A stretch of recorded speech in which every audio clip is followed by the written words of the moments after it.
Go ahead. All right. Yo, it's Ace. All right, do that one more time. That was so shitty. Ah, that was shitty? Yeah, go ahead. One more time. All right. Yo, this is Ace. Hey, it's OP. We got a full show for you guys tonight, or as some would call it, a banger.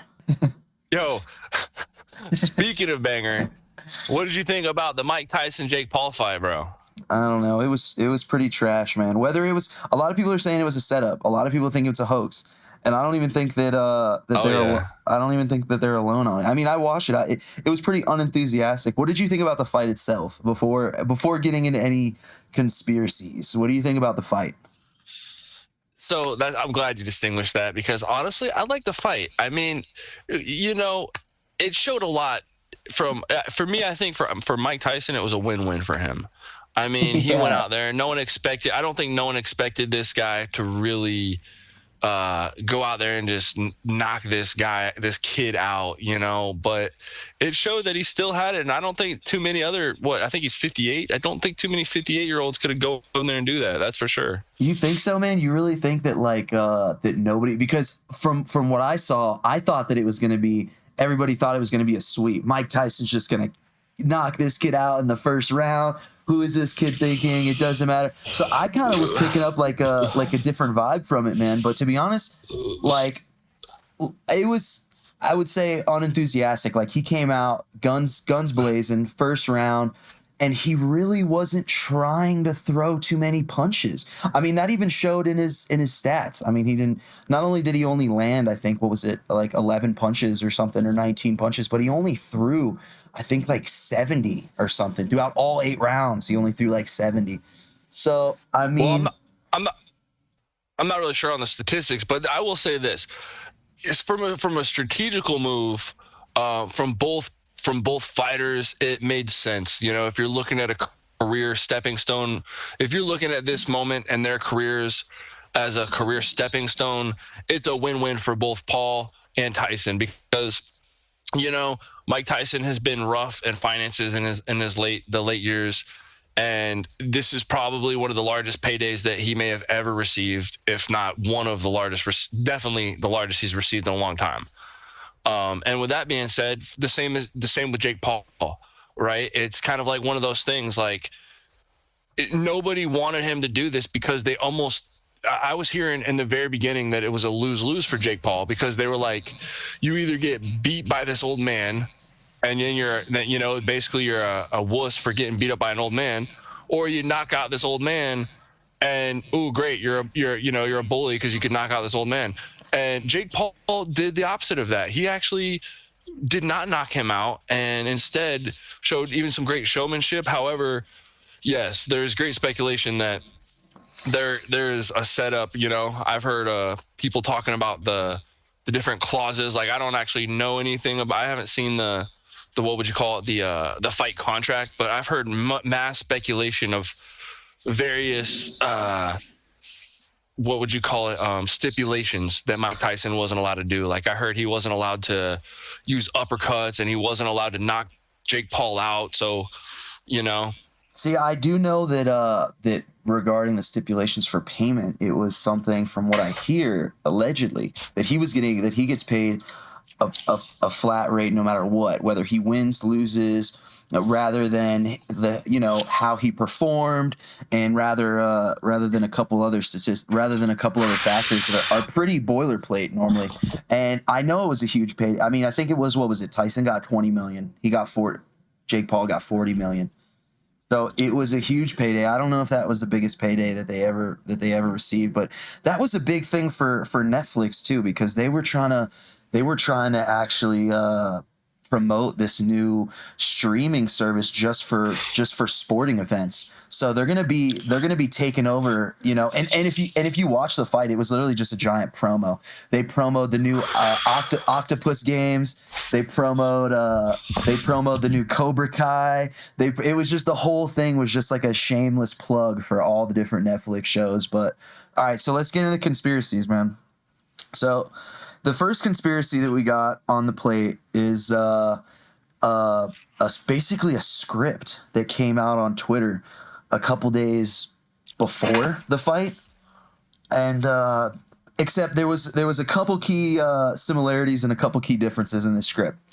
So the key differences is that the real fight, it ended all 8 rounds. The scripted fight, it ended in the 5th round. But a key similarity is the bowing. There was a bowing in this script at the very end, which is very the same exact thing that happened in the fight. And then there was also the Mike Tyson coming out guns blazing in the very first round. That was also seen in the script a couple days. It was released on Twitter. If there is anything, any if there's any legitimacy to it, I don't know.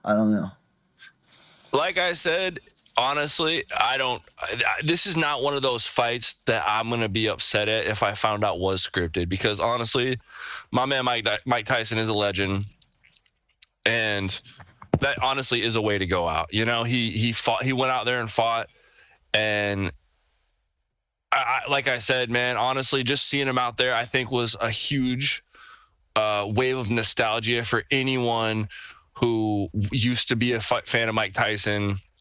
He went out there and proved his worth, man. And even if he didn't win, he didn't get knocked out. And it was a good move on both. It was a good move for Jake Paul. He fought a legend. Not too many people of now generation get to say they actually fought Mike Tyson at all. You know what I'm saying? He stepped in the ring with him, bro, and that's pretty cool. To be honest with you, man, I don't think, even if it was scripted, I don't think that Jake Paul was knocking out Mike Tyson, man.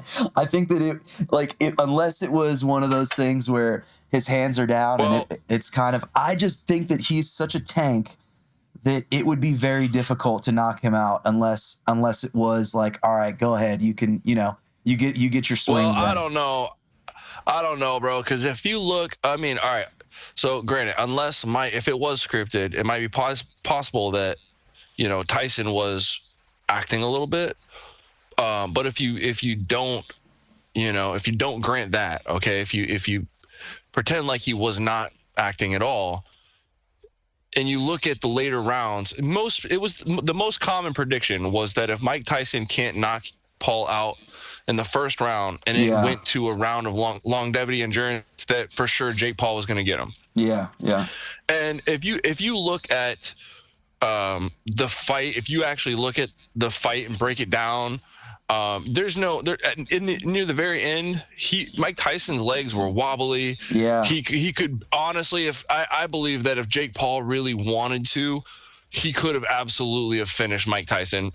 And if anything, I've seen it from a lot of fight analysts, on YouTube and stuff, that's kind of one of the pieces to the puzzle that a lot of people think that it makes it look like that it was rigged, because of the fact there was so many times that Jake would have normally in his other fights got, kind of like that shark smelling the blood, continued to press forward, and there just wasn't that sense of pressure. Now, and other people say it could have just been the intimidation factor, because Mike Tyson was not that guy that back in the day, you could have had him bruised up, beat up, and gassed and tired, but if he landed that one punch on you, night, you know what I'm saying? So it could have been that factor as well. So I think like towards the later rounds, you're absolutely right.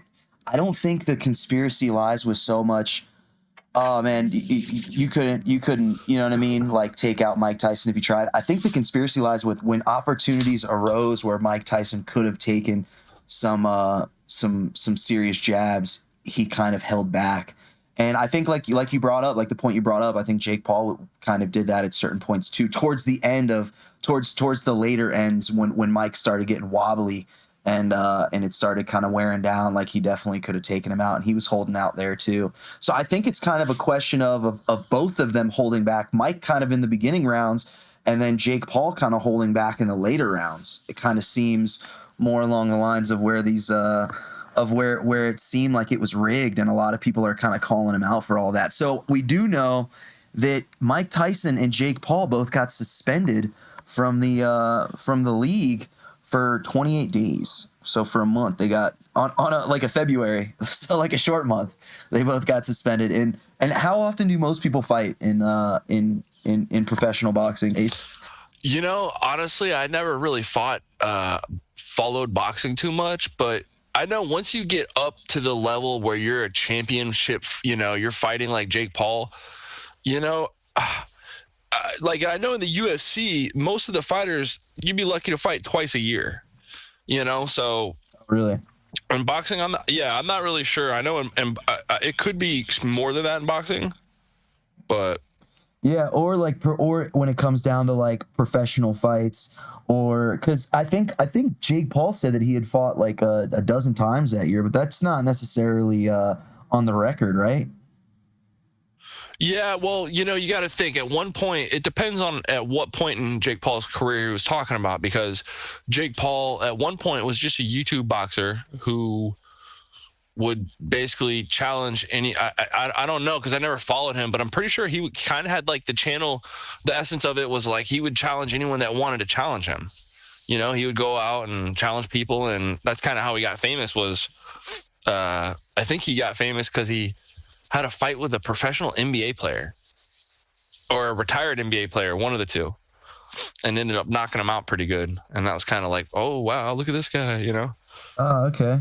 Damn. So it's really only really that suspension really doesn't affect them too much as far as like their career goes, and especially Mike. Like most people are recovering for a month after they get done fighting, so I doubt that that's really going to make a difference. I do know that there was also lawsuits, I guess, that were placed on him because a lot of people lost big money. I mean, if you saw all of the clips of Mike Tyson before the fight, the 6 months leading up to the fight, he was shaking, moving, bobbing, weaving. He was crushing it in all those pre-fight videos, right? Yeah. Did you see those?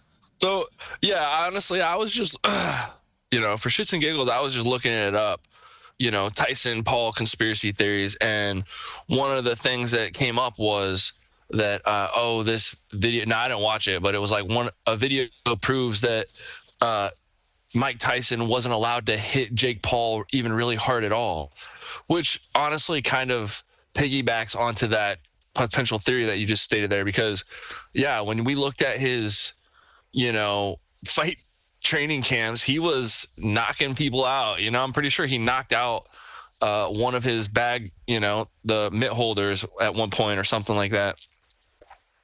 He was looking savage, and he didn't look as savage in the ring, that's for sure. Man, the girls that fought before him though, they were seriously throwing some blows. Yeah, that fight, I'm not going to lie, I was a little upset about that fight. I think a lot of people were.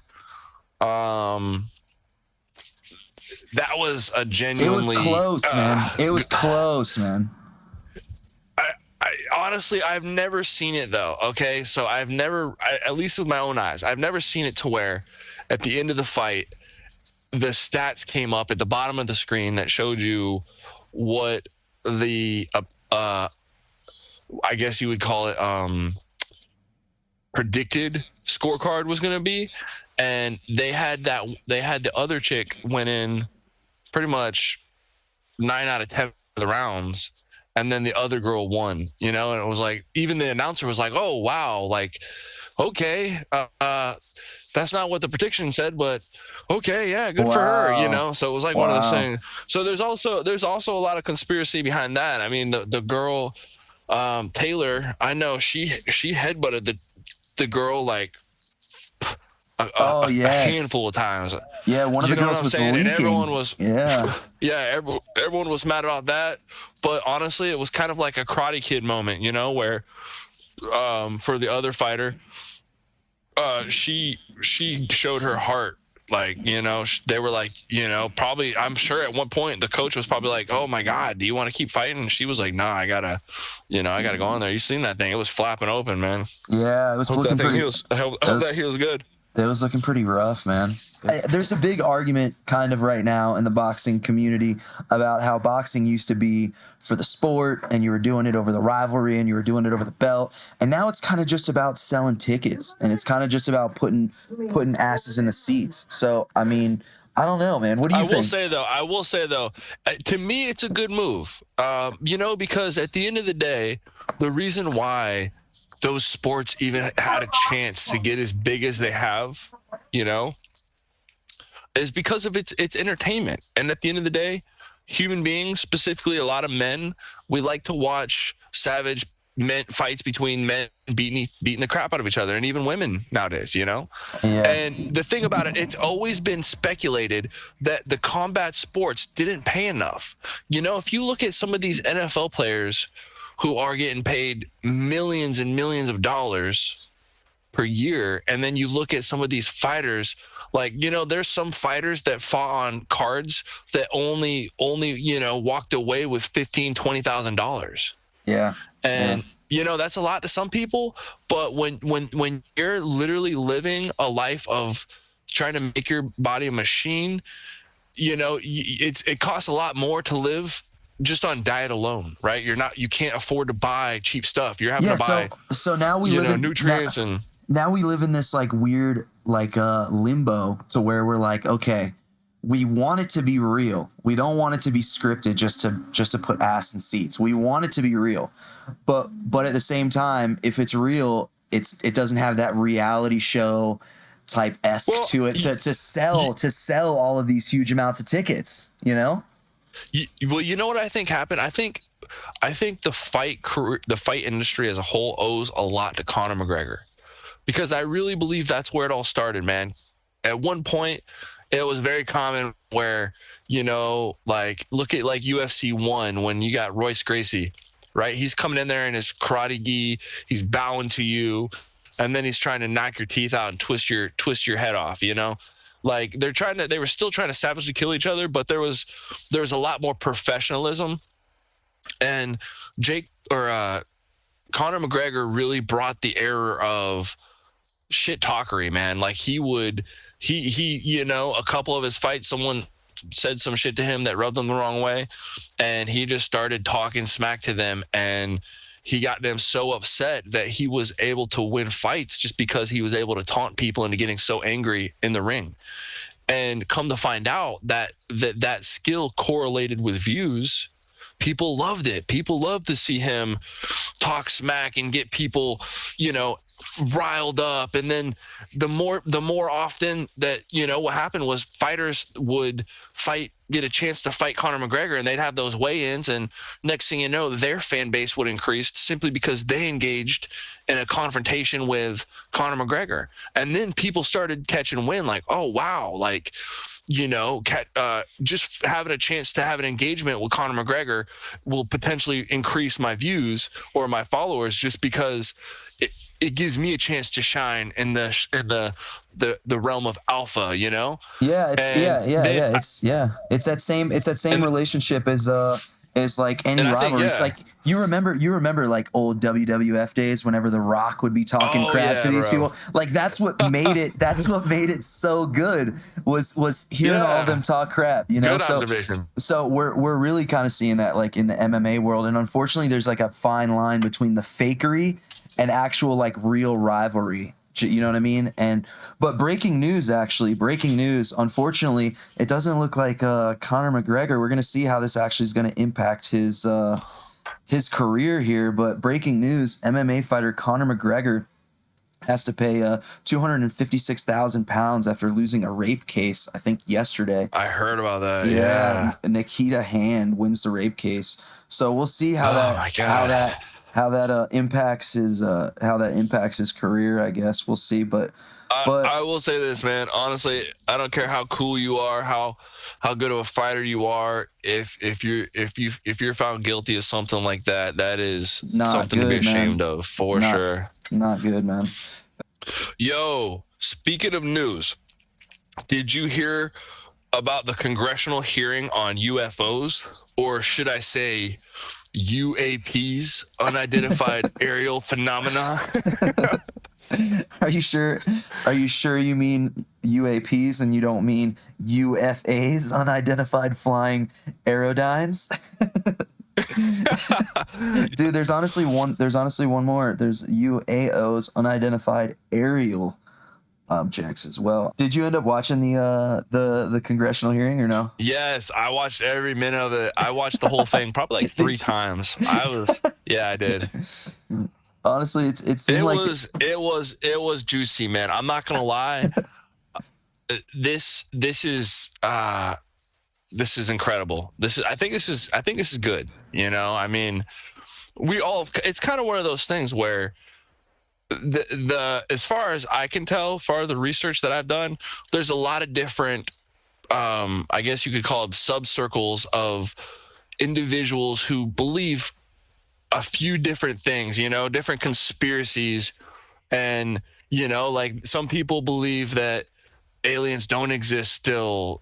Some people believe that aliens do exist and that they just haven't found us. Some people believe that aliens exist and they crashed and the government's known about it and they've just been keeping it a lie. And dude, so it's kind of interesting. Dude, there's still, hold on, let's actually hone in on that, on the different amount of conspiracy theories, because there's also a conspiracy theory that actually aliens left in Nibiru or Planet X and they're coming back.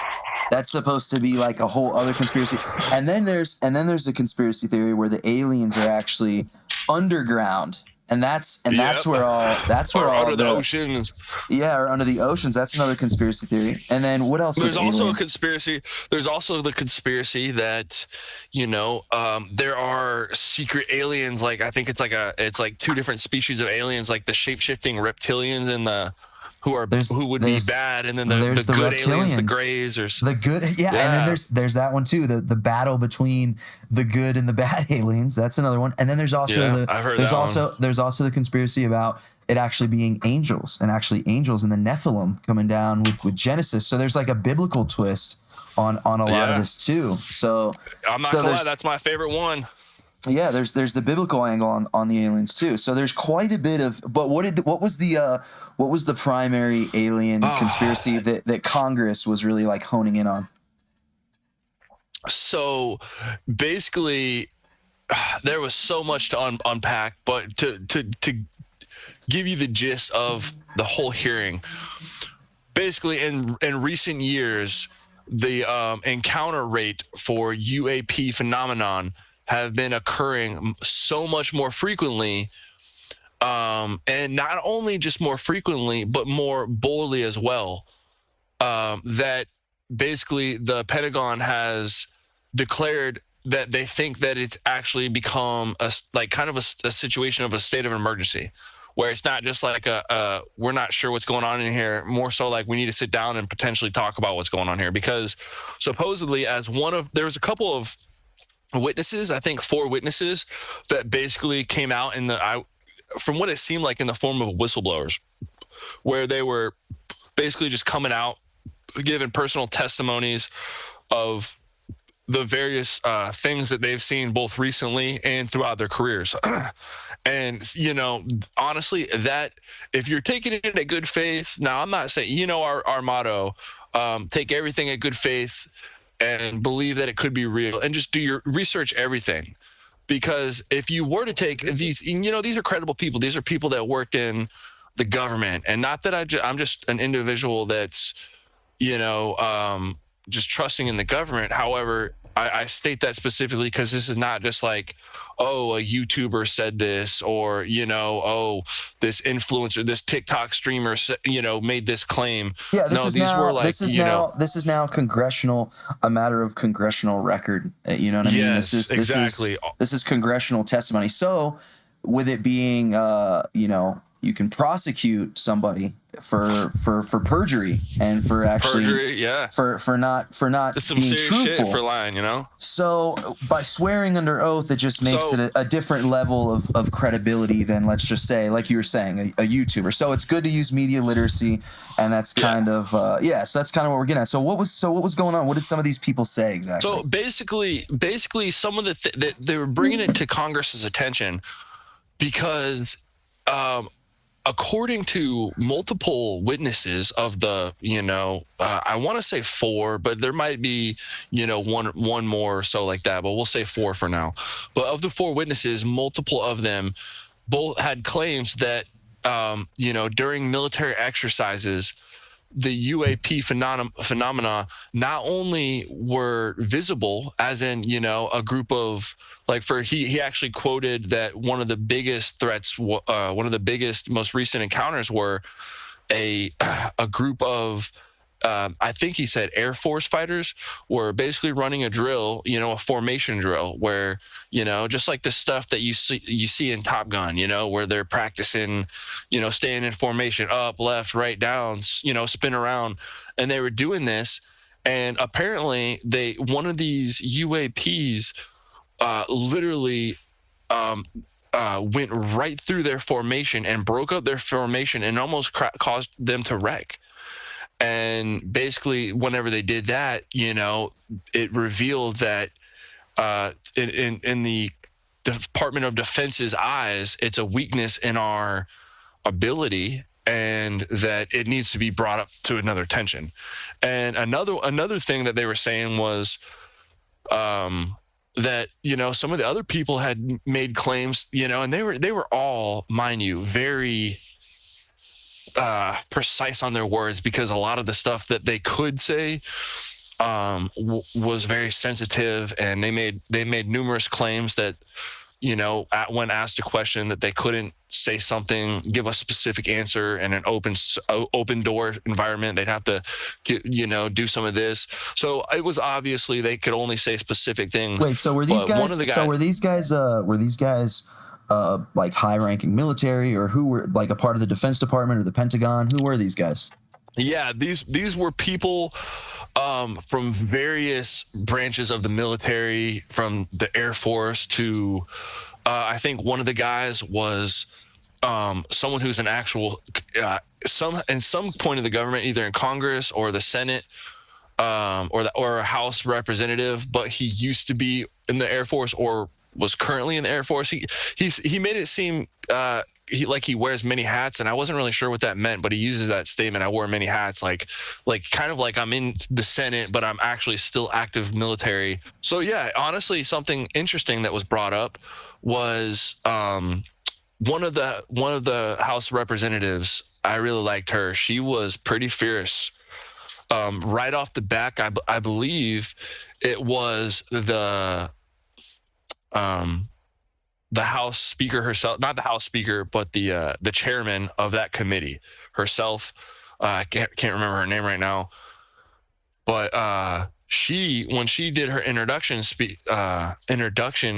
she made a very interesting claim that something along the lines of, not to quote her, but to paraphrase, it was something along the lines of leading up to me giving this opening speech, I was told by a lot of my constituents and colleagues that I shouldn't name a specific organization, because if I do, I might get quote unquote canceled with today's cancel culture. And you'll have people try to blacklist you and basically come after you. And this lady straight up said, well, I challenge you and dare say, come and get it. And I'm going to go ahead and say the name of the organization. And the name of the organization Hold on. First, who is this lady? First, who is this lady that said this? Do you remember? I'd have to look it up. Let's look it up real fast. It was the chairman of the person who was the chair of that committee, Representative Mace. Miss Mace. Miss Mace. Okay. Miss Mace. Chairman Mace. Yep. And who did she say these people were that she was about to name drop? The name of the organization that she was recommended not to say was Immaculate Constellation Group. And this, from what their very limited information was revealed about this mysterious Immaculate Constellation Group.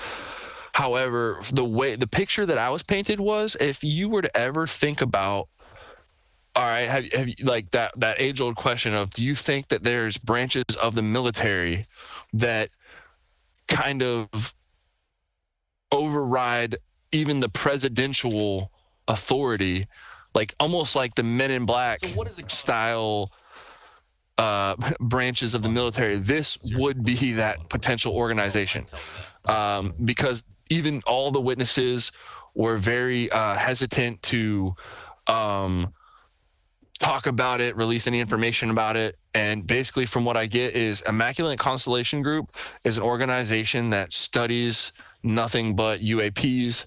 And this was kind of a huge important part of the whole hearing, because Immaculate Constellation Group, basically their occupation is the studying of UAPs. That's what they do.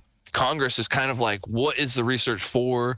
Like, that's a big part of what this hearing is about, is trying to figure out what the purpose of all this taxpayers' money is going for. Okay. Yeah, we got some information on her. So it's Representative Nancy Mace. She's grilling witnesses, and it's the House Committee on Oversight and Accountability. And this was at the second hearing. I guess, I don't know if these hearings are ongoing. So, but its first hearing was on July of 2023. And Immaculate Constellation Group is actually an administration out of the Pentagon, I believe. Let's see. I think it was 2017 that it came about. I'm actually going to look it up one more time. This is just from the little bit of research I did. Hold on. Sure. You know what's interesting? While you're looking that up, I want to make out a interesting note that I've recently discovered that could be a potential conspiracy. So in the later years, I'm not the biggest gamer, or at least up to date, I should say. I don't get to play the newest games as they come out, but everyone has heard of the newest game that came out. It's called Starfield. Okay, and Starfield is a game. It's an open world exploration game that basically you get to explore space, and it takes place in the future of Earth's basically apocalypse. Okay, and the reason why I'm bringing this up is because I just started playing this game, and in the game, the whole point of the game, spoiler alert, okay, this is kind of a spoiler alert for the game right here. So if anyone doesn't want to spoiler, if anyone doesn't want to hear this, don't, turn off. So basically in the game, you join this organization called Constellation, and the organization discovers the meaning behind the purpose of that game's universe, and it's a source called the Unity, which is basically the multiverse. So I just realized, I was like, wow, is that not kind of crazy? Coincident constellation, Immaculate Constellation Group. But wait, anyways, hold on. I just thought that was is this a new game, or when did this game come out? Yeah, I think this game came out maybe a year or so ago, and it kind of got mixed reviews in the beginning. But they've done a lot of updates and stuff like that, and it's from a game company called Bethesda, who everyone knows Bethesda. They made some of the AAA titles like Elder Scrolls Skyrim, Fallout 4, Fallout New Vegas. So what are you trying to say here? You trying to say there's some Easter eggs from the Immaculate Constellation? It could be. That might be something we need to just bring up later. That's crazy. So it could be proving. So you think that's what why didn't they just come out at the hearing and say, look, we can prove the multiverse. Okay. We just need some more money. Okay. Yeah. Like, honestly, so check this out. One of the things that was said that was so exciting to me was nobody can, I know, like, they've talked about, yes, I've heard people, a couple years ago, there was some guys admitted that they had seen alien vehicles or something like that, but this is a moment in American history that is undeniable. Like, one of the witnesses broke it down on such a scientific level. Okay, so they basically explained. Wait, hold on. Did you just say scientifical? A scientifical level? Scientifical. That's one of my words. I made it up. I coined it. It's an extreme. Nobody can take that from me. An extreme scientific level. An extreme scientific. Registered trademark of ACE. Scientifical. It's a scientifical process. You know what I'm saying? So what kind of scientifical stuff did she get into? So Miss Mays straight up asked one of the witnesses, what makes you think that this is because a couple times he made a reference to non-human life form.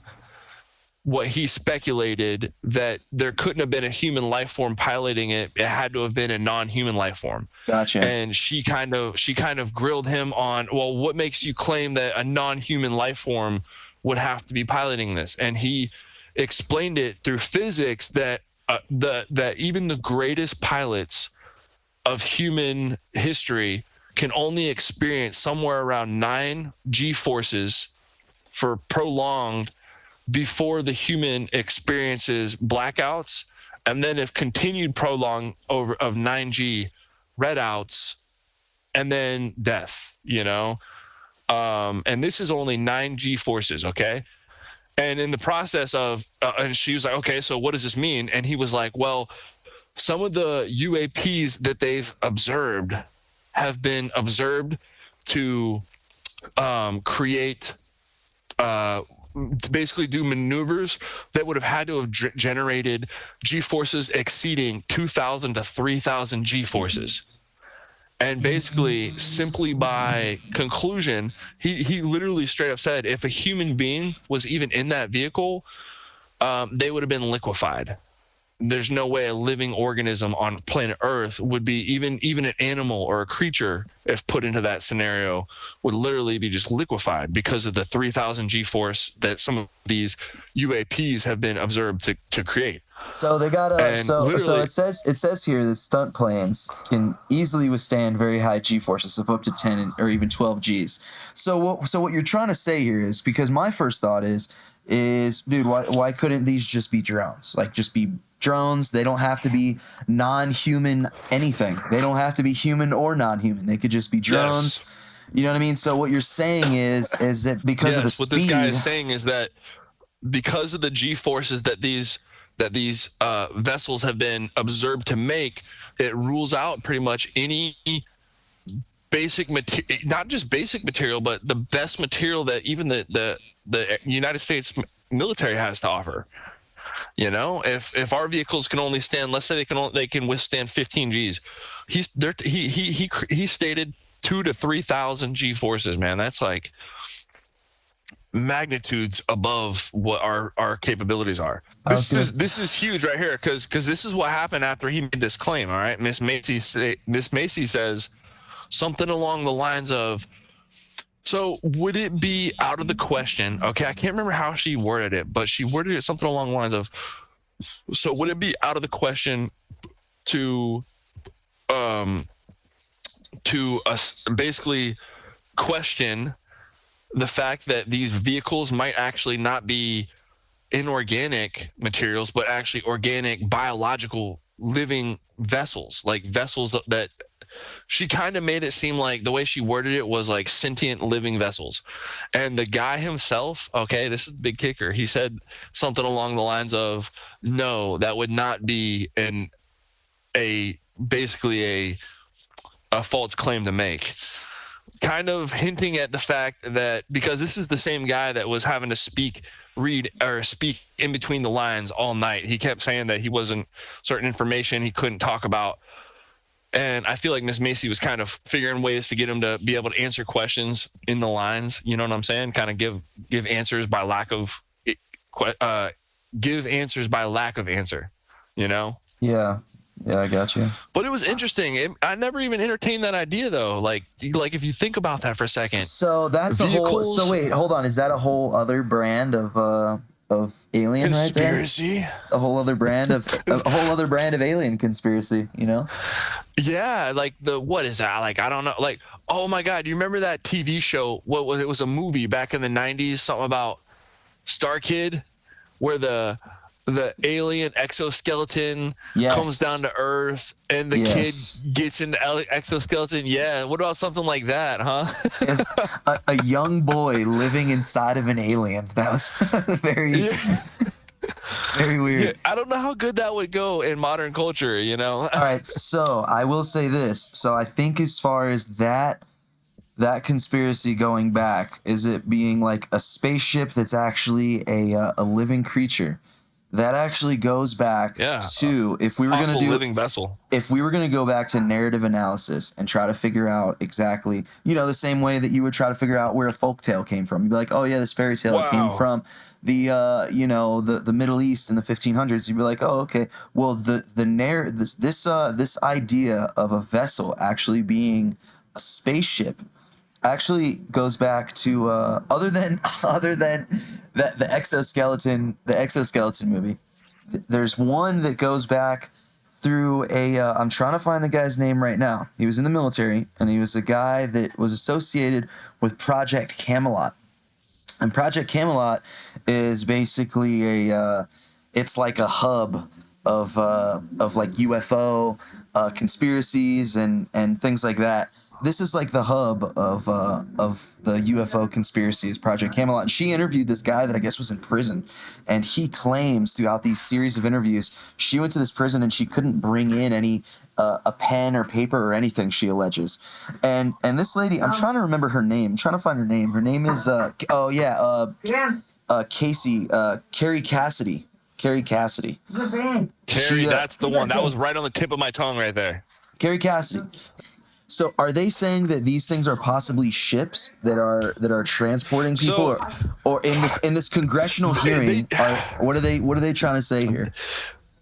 They really, the gist of the hearing was more along the lines of trying to understand, because it was an oversight committee. Okay, so the gist of the hearing was more based off the premise of trying to understand, to try to justify the I guess you would call it the allocation of budget of taxes for that particular organization.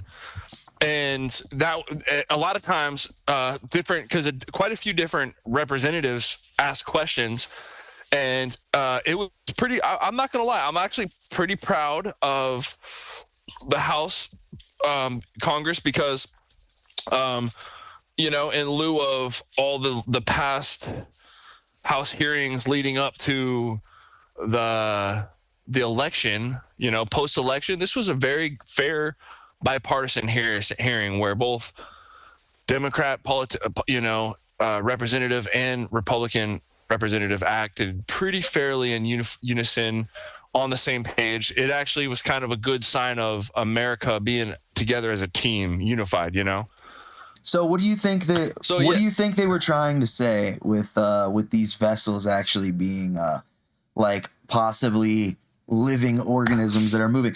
Were they also the same thing as this Carrie Cassidy narrative, where it was or the narrative of the guy that Carrie Cassidy interviewed, where it was like an actual spaceship that was an actual living being?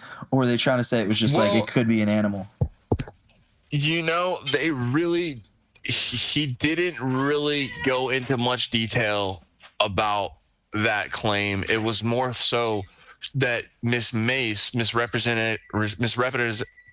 Representative Mace was clever enough to formulate a question in a way that allowed him to answer, at least give some information.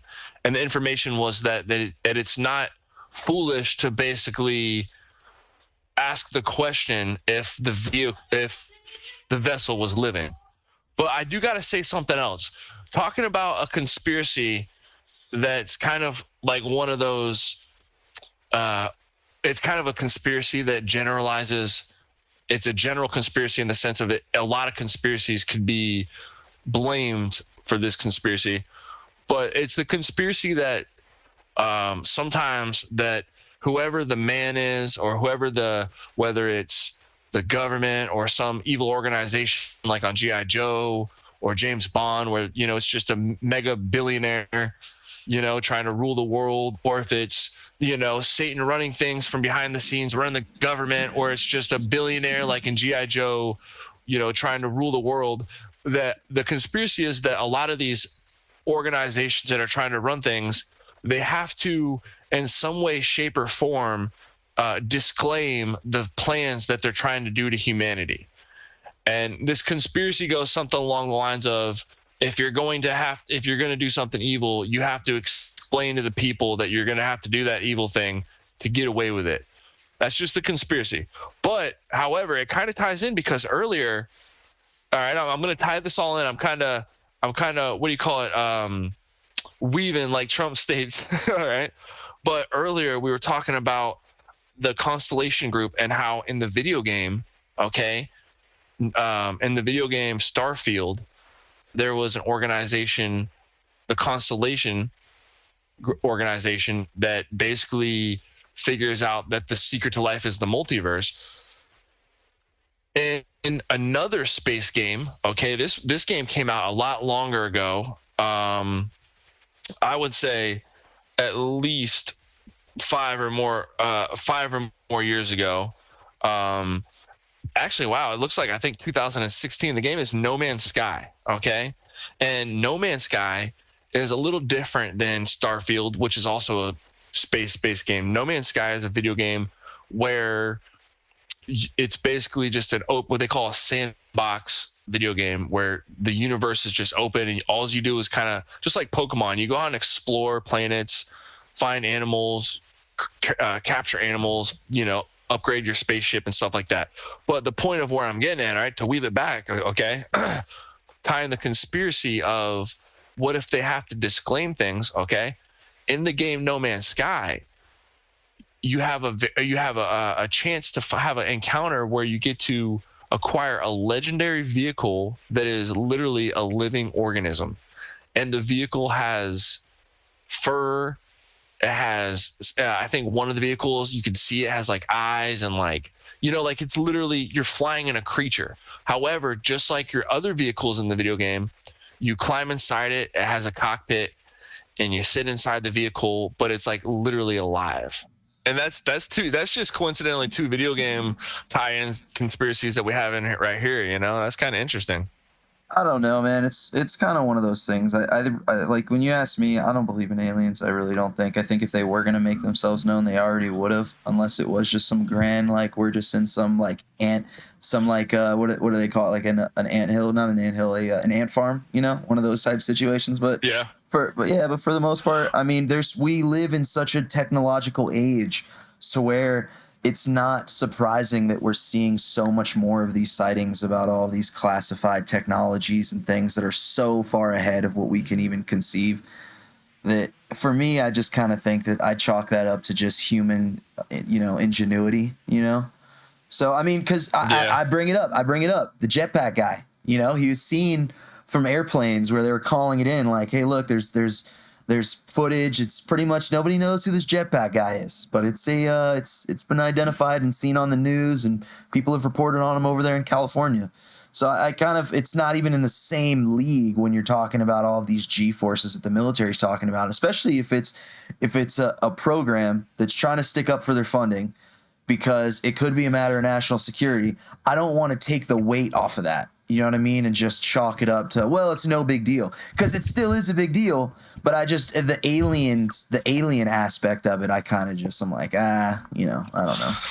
So what's interesting is another conspiracy that I just heard. Not even I wouldn't say conspiracy, because, well, okay, I guess you could call it a conspiracy. I'll be real. So basically, there was this YouTube video that I watched where a guy was interviewing this, and it happened right after this hearing, where obviously it was big news and it was a big topic to talk about, so people were doing all sorts of videos on the subject.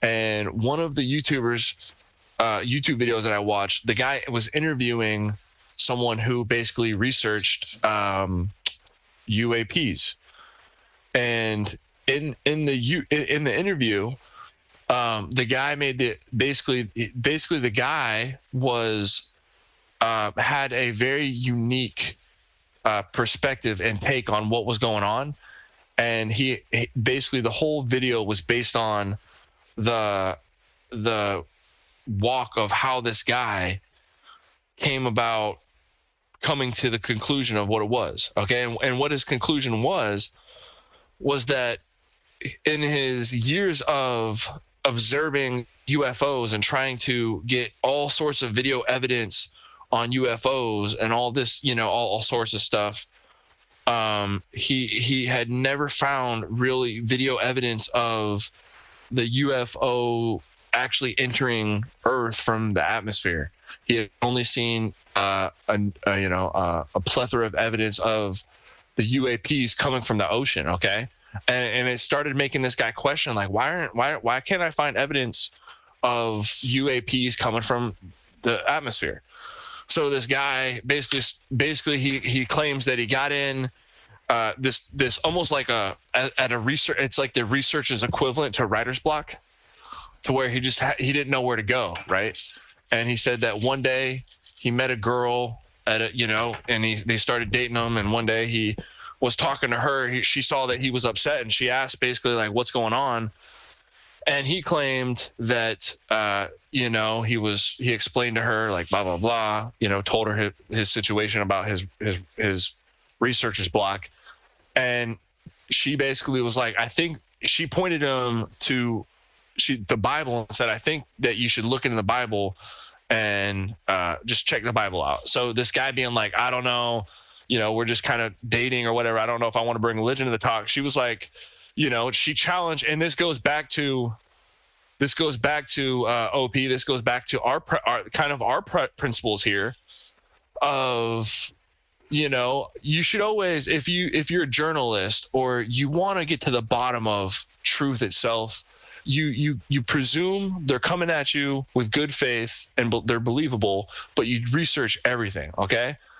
And just like we believe, this girlfriend of his basically questioned him as a researcher, and she said, wouldn't you like to be known as an open-minded researcher? And the guy says, I guess you're right. And she said, I'm not telling you to read the Bible to believe. I'm telling you to read the Bible because it might have some answers for you. So the guy said he picks up the Bible and basically just started reading the Bible with the mind of research for UFOs, right? And this guy came to the conclusion that he believes, and this to tie everything in, this guy came to the conclusion that he believes that UFOs, just like you said, you don't believe in aliens from outer space. This guy thinks that UFOs aren't actually a being coming from outer space. He claims that just like it states in the Bible, the earth is divided into two planes, the earthly world and the spiritual realm, where demons and all them, reside, and they coexist in the same existence, but not only only a few individuals in the Bible can actually basically walk in between both realms and see in between both realms. So they coexist, and basically what this guy's theory is that aliens aren't actually a being that comes from outer space, more so an interdimensional demonic entity coming from the spiritual realm. So what does that mean? Like, are we still, is there still flesh ships? Is there still like alien ships that you can can still fly in? I don't know, bro. Well, it's kind of interesting that what, honestly, so tell me how crazy this is. I just saw the other day, it was an ad. I honestly wish that I would have recorded it, but it was one of those, it was not even an ad, more so of a commercial of a debate that had just recently happened between, on YouTube, when you're watching videos, it will show you maybe an ad of something. Well, it was like showing a debate of some people going back and forth, and one of the things that one of the people said was, well, we need to get funding for this and that so we can be the first ones to the moon. And I'm like, wait a minute, didn't we already go to the moon? Like, what? I don't understand. Like, what is the whole deal about us not being able to go to the moon again? I honestly don't see what the big deal is about going to the moon. Like, it doesn't look like there was a whole lot going on up there. It didn't look like they were having a whole lot of fun. So I can't really imagine. I mean, unless that's the whole thing, man. Unless space is not real. There is no outer space. Yeah. There's only the inner space, man. No, I mean, honestly, that's a whole other thing, man. Whether space is, that's another conspiracy too. People believe that space isn't real, I mean, and this is just, and we're just like in a type of snow globe, and that actually goes back to the firmament and in the Bible too. Right? Yeah, that's a biblical conspiracy right there, I guess, huh? Yeah, most people that I know or have witnessed, like in researching, in the process of researching that conspiracy, most people that I've ever seen promoting that conspiracy all come from it from a biblical perspective. Yeah, I think you're right about that too. I think you're right about that. I don't see anybody that's I don't know if there's anybody that's been like, wait, I never heard of that. Like, I never heard of that being in the Bible. I'll tell you what, man. So, a lot of times I like watching debates because a lot of times it's one of those things when you get to a point where you're willing to go on a YouTube platform where you have potentially hundreds of thousands, if not millions of people watching you and listening to your debate, all right? Unless you're just some douchebag who does not care what people think and you only want to go up and just be heard, which there are influencers that do that. I would have to dare say that most of those people are what do you call industry plants.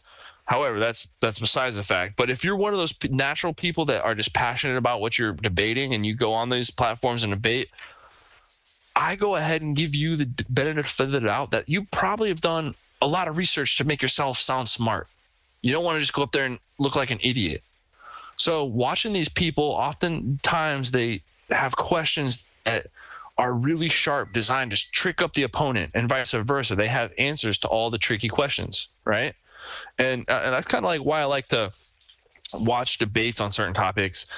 And one of the things that one of the debates that I watched that made me be like, wow, okay, that's honestly a good point, okay, was the guy was saying, it was a debate on the infamous topic of flat Earth versus globe Earth.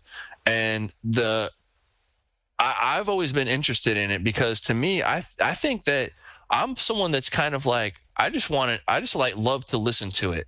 I don't honestly know what is the reality of things are, but to me, it's interesting how it's a debate in itself. The fact that it's a debate and there's questions from both ends that both sides can't answer. There's also another conspiracy. There's also another conspiracy where it's like, what's the other one where it's like we're in a concave Earth, I think is what it's called. I think it's called concave Earth. Is this other? Oh, would that be like the ending of the Men in Black movie? Where we're just in a giant marble being played by a couple of aliens. Yeah, except I think it's like the inside. I think the whole theory is like it's the inside of the inside of the marble. So I guess, but that would mean that how the heck does the Earth would have to like curve upward and not, you know what I mean? It would have to be kind of this. It would have to kind of be the same thing as the round Earth, except it would curve the other way, right? Like. I don't know. I'm not really adverse on a lot of these conspiracies I hear of, and some of these I just note down as hilarious, but I don't necessarily just research every conspiracy. I don't know, bro. Or there's yes. You could also do Dante's Inferno. That wasn't just a story. That was a conspiracy. You got like the 7 layers of Earth. You know what? Honestly, is really. What's really fascinating to me, though, is that we really haven't drilled that far down into Earth to even for sure know. Like, we have all of these tools and all of these ways to be able to check out the density of rock in the Earth and be able to see if there's caves, under Earth caves, underwater caves. But we really haven't drilled down there. We've only gone down so far, and we kind of just gave up. It was like the same time that the space race was going on. That we were the U.S. and the Soviet Union and China, we were all trying to do the Earth race where we were trying to like dig down to the center of the Earth, and eventually we kind of just stopped. We kind of just stopped with the moon. We stopped with going to the middle of the Earth. We kind of just gave up for a while, which is kind of really strange. I figure if you were really that curious, I figured we would kind of want to know, right? But I think it was like what our drill bits kept breaking or something. There was like, it's like the biggest hole in the world is actually, I think, in Russia over there, and they just kind of they kind of just put the lid on it. They were like, all right, I think we tried our best, and they spent all kinds of money, and then they kind of were just like, all right, we're just gonna call it a day. I heard that it's such a huge hole that you cannot actually fly over it in an airplane. Because the air currents are so dangerous that it literally, I can't remember the physics behind it, but it's something about the air currents are like, because it's such a huge gaping hole that that the air currents literally will suck you in That into was the hole. so that's actually a diamond mine that's in Russia. They literally just they found some diamonds and they just started boring out this hole just a dime. But you're right though. They were saying that something about planes flying over is kind of a no because of like the airflow. So what else do we got, man? What other kind of news do we got going on? We got the Jake Paul fight. We got the aliens. We covered that pretty good between all the different crazy alien conspiracies and all the different crazy different ways that a spaceship could exist. So what else do we got? Just World War III, not a big deal. Just a potential yes. Oh yeah, who can forget potentially Speaking World of War World War III. Yeah. So it just got announced that that President Biden's administration to use long range rockets. What the fuck, man? Stop. Check.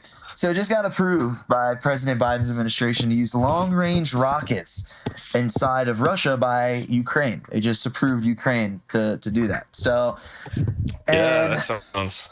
So it's just been kind of like one thing after another, and everyone's kind of just been biting their nails, trying to figure out, oh man, when is it just going to escalate and just get worse and worse? And I think that's something that nobody really wants, is for everybody to be kind of going crazy with each other.